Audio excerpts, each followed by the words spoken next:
Hey, it's Kaufman is Alive. I look at comic books new and old. Thanks for joining me. Today we're going back 30 years to the Age of Apocalypse as I continue my review the Age of Apocalypse series, looking at all the single issues from that series. So far, I've gone through issues 1 and 2 from all the books, and I'm making my way through issues 3 and 4. Today I'm going to be looking at Factor X, issues 3 and 4. Primarily, these issues deal with the Summers brothers, Scott and Alex, Cyclops and Havoc. I've always loved their rivalry. Wrestling fans will get this. It reminds me a lot of Bret Hart and Owen Hart's rivalry, which was happening around the same time these comics came out, funny enough. But kind of similar dynamics between those characters as well, as you got Scott, who's kind of like the champion, he's always the leader, the older brother, and then the younger brother who's always in his shadow trying to fight Scott from underneath, trying to always prove that he's better than his older brother who always gets all the accolades. And so I like their dynamic throughout all these issues. I like that this series is just kind of revolving around them. And we get Jean Grey thrown into the mix here in these two issues, which she was not a part of the first two issues of Factor X. She was actually over in Weapon X issues 1 and 2. And then she doesn't come back in those issues 3 and 4, Weapon X. I've already covered those in a previous video, so go check those out. And I mentioned I was kind of surprised that Jean never shows back up in that series, but she shows up here in Factor X, so we get caught up to what she's doing here as a part of the Resistance fighting against Apocalypse. This all has a very kind of Star Wars feel to it, even though it's all happening on Earth. It's very much kind of like the Empire versus the Rebels. And Cyclops, of course, in this universe works for Apocalypse, and so does Beast here, and so does Havoc. But Cyclops, he's questioning his loyalties throughout all these issues, and he's finally linked up with Jean Grey throughout these issues. We get this awesome cover here to issue number 3. This is one of my favorite covers in all the Age of Apocalypse. This is by Steve Epting, the artist in both of these issues. And there's no backgrounds in here at all, which, you know, a lot of times could be a criticism you could give somebody. I've made that criticism before about other artists' work. Sometimes it works and sometimes it doesn't. And this just works for this piece right here. And I love just the pose Beast is standing here, triumphant over Cyclops and Jean Grey. And little ink splatters coming off of his biceps there and his shoulders. Love the inking on here as well. Al Milgrom is the inker. So yeah, this is one of my favorite covers in all the Age of Apocalypse. And sometimes simplicity is the best formula, and that's what we get here. And as you can see, when you get into Steve Epting's artwork, there's backgrounds everywhere. He's making every use of the page, and lots of backgrounds, all sorts of stuff going on. I love his pencil work in here as well. And Al Milgrom is inking, and Terry Dodson is also on this book as well. I'll just flip to a couple of Terry Dodson's pages here real quick. Here's a good page. You can see the two different styles of pencilers, and this side being the Steve Epting and this being Terry Dodson. You can see the difference in the faces. I love both of their faces. The way he draws the female face here, Jean Grey's face in particular. I've always liked Steve Epting's just really like strong looking female face. He's got like, he always gives his females like kind of a wider jaw, and it really works though. And, you know, kind of a high cheekbone with, you know, kind of squinty eyes. He always does that same kind of face. And then Terry Dodson there got a very Adam Hughes style face and a totally different pencil line that he uses. It's much more deliberate and fine. And the inking on here is like super dark. I don't know if Al Milgrom is also doing his inks. It just says Al Milgrom inker, so I would assume maybe he does, or maybe Terry Dodson's doing their own inks, but you can see the different inking styles throughout both of these pages here. But I do like Steve Epting's work a lot. Let me go back to the beginning of the book here. We've got Havoc. They're in the pens. He's basically having to play security for all of these animals that the Beast has created, and they're kind of running amok. And it's saying he's taking joy in killing all of these creatures, even though he's kind of acting like he doesn't want to be doing this. And Cyclops shows up, and he's kind of accusing Scott of not being where he needs to be. And Scott's just kind of playing dumb throughout all of this. They bring up some things that happened in the previous issue where North Star and Aurora were caught in battle, and Havoc knows Cyclops has something to do with it, but again, he's just playing dumb. And then the creature that Havoc was trying to kill comes up from behind him again, and Cyclops reluctantly kills it as it's about to attack him. So we just kind of see all throughout here Cyclops's reluctance to do any more killing on behalf of Apocalypse here at all. And it's starting with these human-animal hybrids that Beast has created. And he's starting to see, no purpose to them caging up anybody here. He's saying, I believed in the superiority of Homo sapiens superior, but now I see no strength in this institutionalized cruelty. So really, it's kind of like Cyclops, how he's always been. He's always believed in the superiority of Homo sapiens superior, the mutants, but he's never been for killing. So, and this version of Cyclops is just starting to see that. Then we've got Jean Grey here. She sneaks into the pens, and we see a flashback to what happened at the end of the Weapon X series, where her and Weapon X separated because he's going to go drop the nuclear bomb on Apocalypse, but she doesn't want to have any part in that. She thinks there's another way to defeat Apocalypse other than a nuclear assault. So she's trying to sneak into the pens here, and she comes across the Brain Trust, which is these 10 telepaths who've been disembodied and basically been raising them. So she's trying to get by them without them noticing her at all. And she's wondering why Sinister was helping them previously. So we get some flashbacks to that. Eventually here she gets confronted by Havoc, who captures her. And we go to the nightclub that Angel's running here, and we get some more Terry Dodson pages. This character's name is Scarlet, and she's actually a created character here in the Age of Apocalypse. And Terry Dodson was on this most recent issue of Venom here, Venom 250 that just came out, or The Return of Null.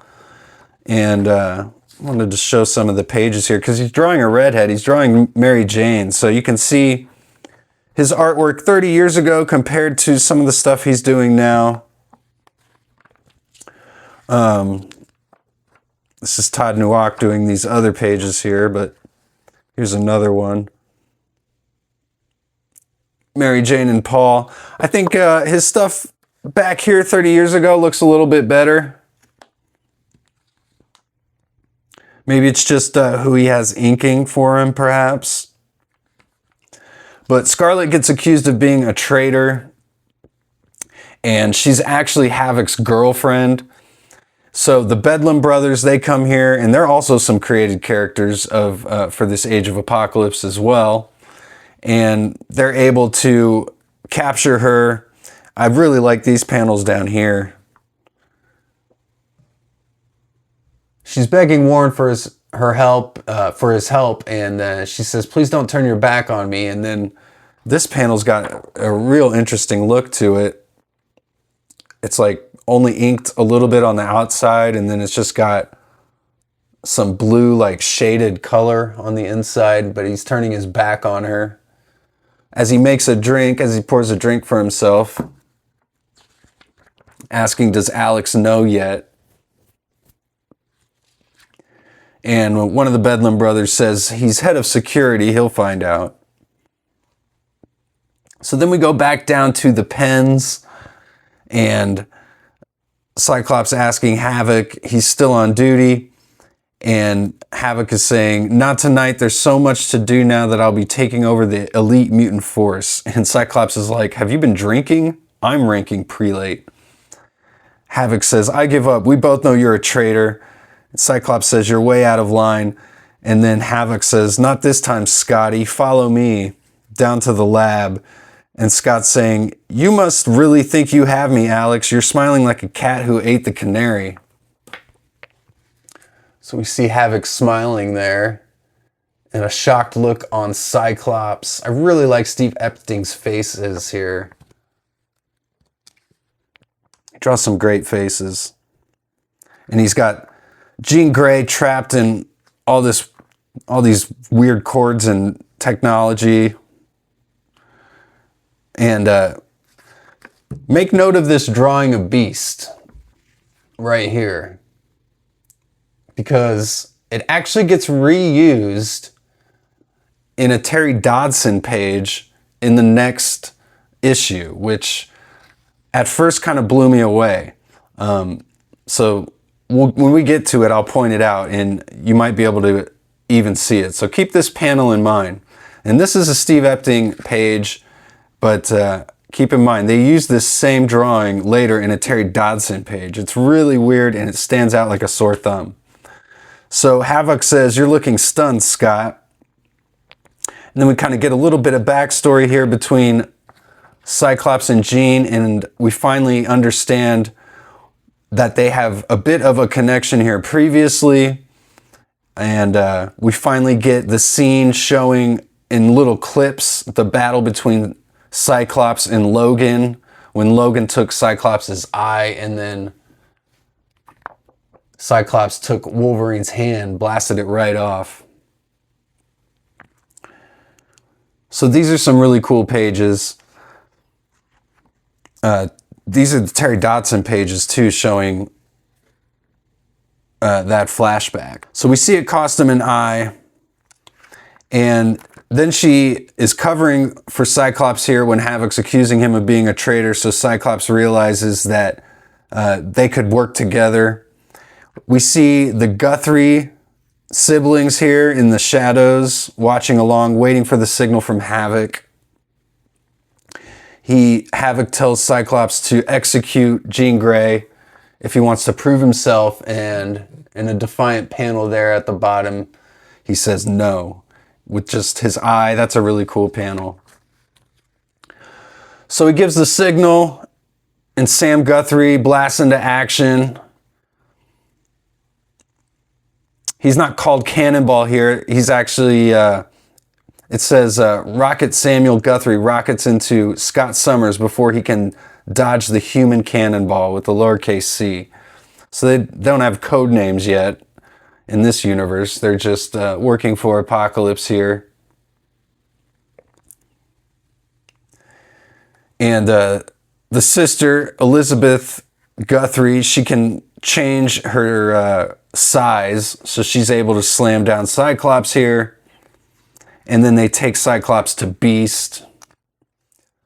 So Beast has got Cyclops and Jean Grey here. He's going to start doing experiments on him, but before they can, Jean Grey uses her powers to escape.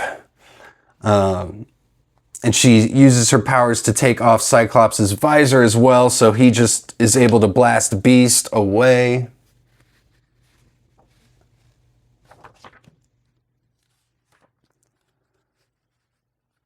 Cyclops says that was a risky move, and she's saying, not as risky as freeing you, but I don't have many options right now. And she wants to know if he really helped save other prisoners and escape from the pens, which happened in the previous issue. And he says, yes, he did. And she says like she knew there was something about him. So they start to form a relationship here. And he says, "You're asking me to openly rebel against Apocalypse." And he says, "I made the choice the moment I met you. So tell me, why'd you come back now?" And she explains the Human High Council have their big guns aimed straight at New York City.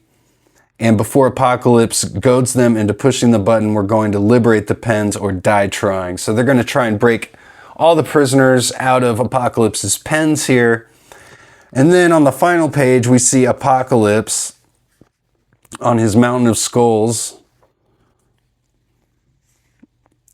And he's telling his minion Rex here that he no longer has any use for the pens now that Sinister's turned on him.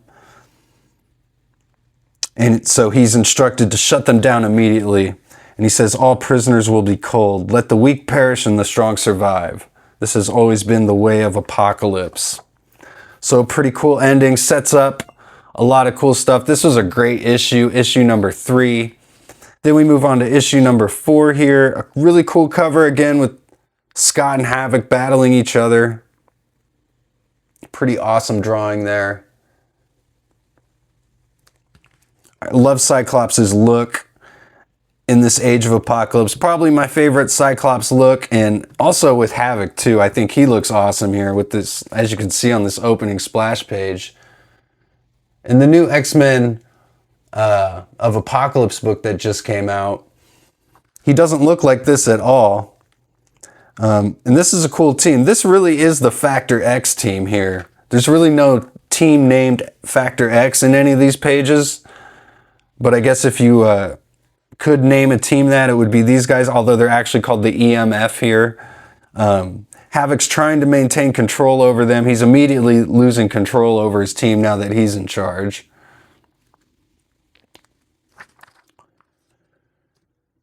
He's trying to show them how tough he is. One of the Infinites comes in to report that Summers and Jean Grey have been spotted. So he just shoots that Infinite because he's just so angry. And he wants them to all go find Cyclops. So Cyclops and Jean Grey are breaking everybody out of the pens here. But before they're able to do that, they run into the Bedlam brothers. But Scott's actually able to reason with them about working with Apocalypse. They had their own reservations, so Cyclops and Jean Grey are able to get out of that jam.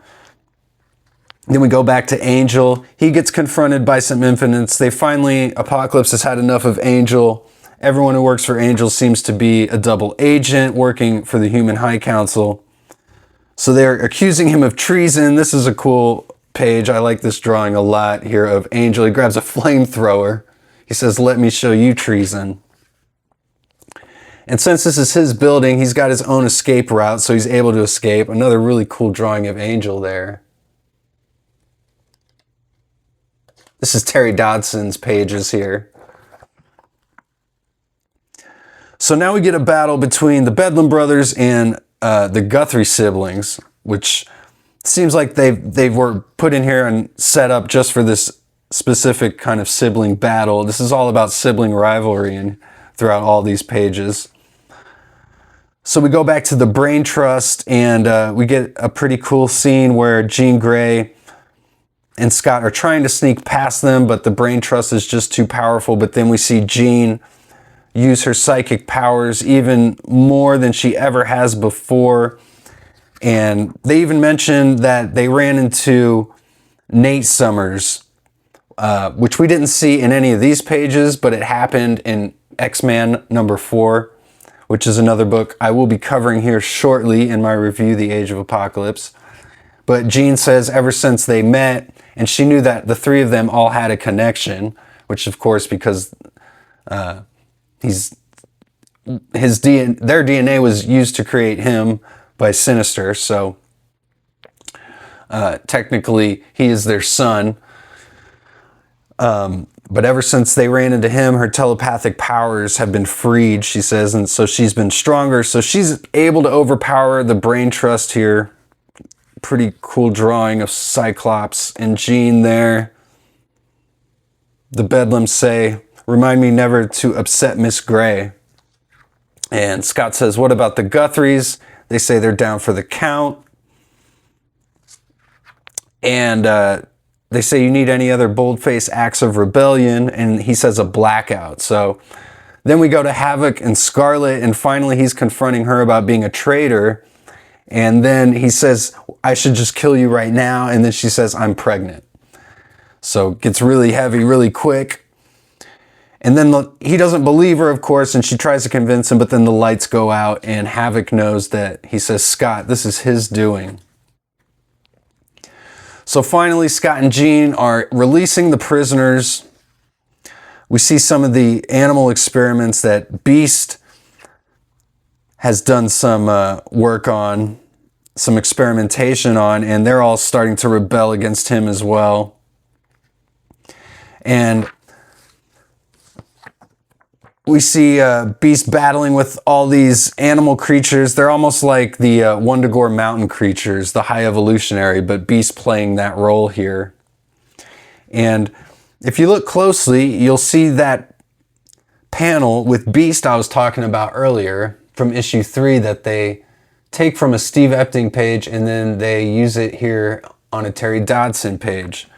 This one right here, this drawing of Beast. And it looks totally out of place, and I gotta wonder why they did it. I don't know what the reason is. I mean, I can only imagine maybe that the artist just didn't draw Beast looking like Beast. We don't really get a good shot of how he would draw Beast's face in any of these previous panels. As you can see, we only see Beast from the back and the side in any of these pages. It almost looks like he's drawing Beast's hair totally different than in the rest of the book. So I'm guessing maybe they just wanted some consistency in these pages and they just decided it was just one panel, maybe no one would notice, so they throw in this previous panel and reuse it here. So not something you see every day, not anything I ever noticed before until I reread these both back to back. But let me know what you guys think about that. Pretty interesting. I like this face down here though. Looks like something out of a classic horror movie. So the prisoners are escaping and Havoc finally shows up. So we get the final battle here between Cyclops and Havoc. But their powers, of course, don't work on each other because they're brothers. And it just causes this big explosion. And so Havoc says, "Guess I'll have to kill you by hand. The first law of Apocalypse, survival of the fittest." And we see this crazed Havoc lurching towards Scott here. Scott says, "It doesn't have to be this way." "Yes, it does. I wish you'd never been born." And Cyclops says, "Get over it." "I know, I've heard you say that all my life." So he knocks out Havoc. He's not dead, Jean says. Cyclops says he would never kill his brother. Jean's saying, "This war's made us all do things that we would regret." And she says, "But for what it's worth, there's a part of you Sinister couldn't manipulate, a place that wasn't corrupted by cruelty and hatred around you." And Cyclops says, "I wonder if that's enough." And Jean says she believes in redemption, and now more than ever. And she says, "I believe in you, Scott." And he says that you mean a lot to me too. So they start to strike up a romance here right away. And Cyclops freeing all of the slaves here, playing the role of Moses almost. He says, "Let's go somewhere out there's a better world. I only hope we have time left to find it." And then we just see Havoc kind of waking up. We see the wolf creature from earlier in the book that attacked Jean Grey. It's kind of like Havoc's pet. I almost wonder if it's supposed to be Wolfsbane. Maybe. But he just tells her to get away, and he says, I'm going to find you, brother, and this time I'm going to bury you. And says the final desperate battle between the forces of Apocalypse and the Resistance concludes in X-Men Omega. So there you go, X Factors issues 3 and 4. Definitely recommend these. These are both a lot of fun. I love all the character work between these characters and some awesome covers. So go check these out. And thanks again for watching. Go read comics.